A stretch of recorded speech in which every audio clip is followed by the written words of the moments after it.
It's okay, Taylor, it's okay. Microphones are hard, I know.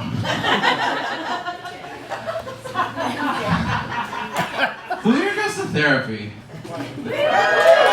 Awesome, we love that. Hell yeah. Does anyone here like their therapist? Okay, great. That's more than expected, honestly.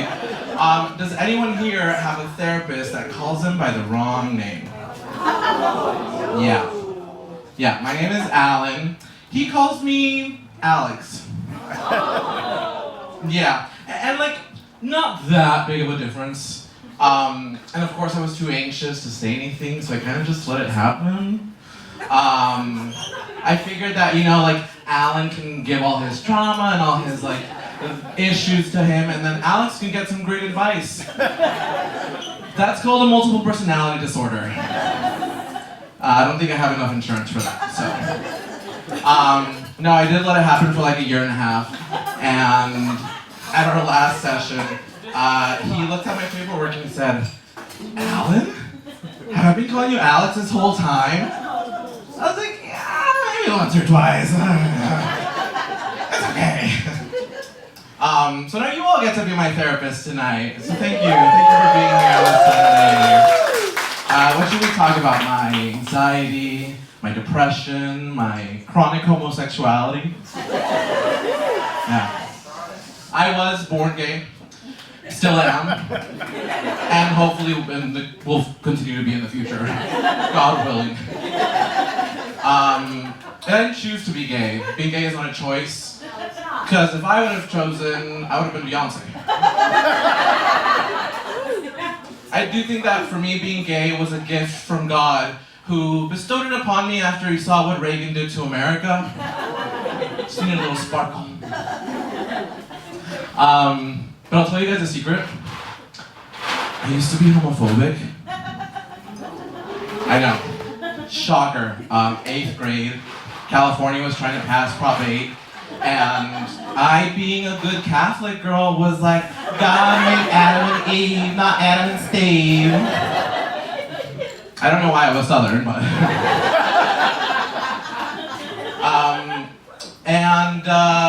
but it's not like I was raised homophobic, because I grew up with all women, raised by all women, grew up with girl cousins. We used to play with Barbies, dance to Britney. We wondered if we get our periods at the same time.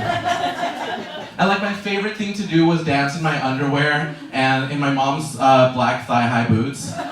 And she did catch me one time, and the only thing she said to me was, "Stand up straight, mijo, you're gonna crinkle them." Okay, diva. I did used to have crushes on girls too. Every time that I told a girl I had a crush on them, she would say, "Well, I like you as just a friend," which I think was code for, "Your boobs are bigger than mine." And they still are, Brenda. And then Roberto happened. First big love. We met because after a soccer game, he smacked my ass. And you never forget the first time. Yeah. This one time we were at a sleepover, and it was just a bunch of girls and me and Roberto. And his girlfriend got mad because he was going to be staying with all these girls. And he was like, "Well, it's okay, babe, I'm just going to talk to Alan, don't worry." And she looked at me and she's like, "Make sure he doesn't talk to any girls tonight." And I was like, "Yes, ma'am, no girls."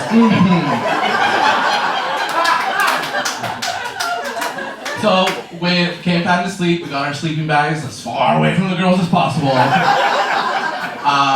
The lights went out, and he cuddled up next to me, and he grabbed my arm and put it around his waist. And I've been gay ever since. Also learned that day that you should always pack an extra pair of underwear. Very important.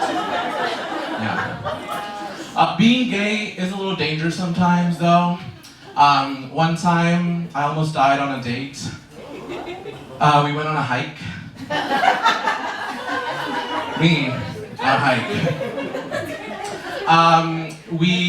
This guy that I met, he said he was into fat guys, but he couldn't find someone who was could keep up with him and all the outdoorsy stuff he liked to do. Which is like going to a steakhouse and asking for an Impossible Burger. Like, they might have it, but it's not gonna be pretty. And I was like, well, I've walked all day at Disneyland. I think I can handle a hike. Like, I couldn't. This hike was a Peñasquitos Canyon, if anyone knows it, by the way. Yeah. Okay, it's easy, right? No. It's very hard. Yes, it's really easy.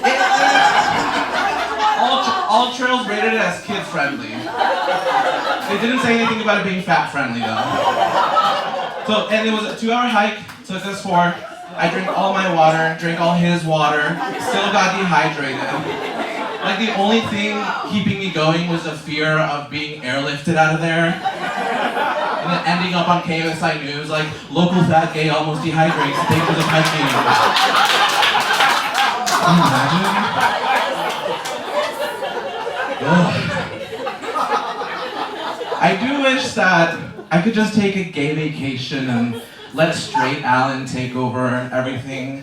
Let's call him Alex. Alex is a fantastic guy. He takes care of all the straight things that I can't do, like change my car battery. Because what do you mean, like red wire, black wire? Put it into terms that I know. Top, bottom. And Alex is very handy in emergencies. I take him to the club whenever I go with my girlfriends, because inevitably some creepy guy will hit on one of them. So Alex has to walk up to the guy, puff up his chest, lower his voice down an octave and say, "Yo, what's good?" And thank God it's never gone past that, because gay Alan cannot fight. Okay? I may look big and scary, but this heavy bottom is top heavy. I'll fall faster than I bend over.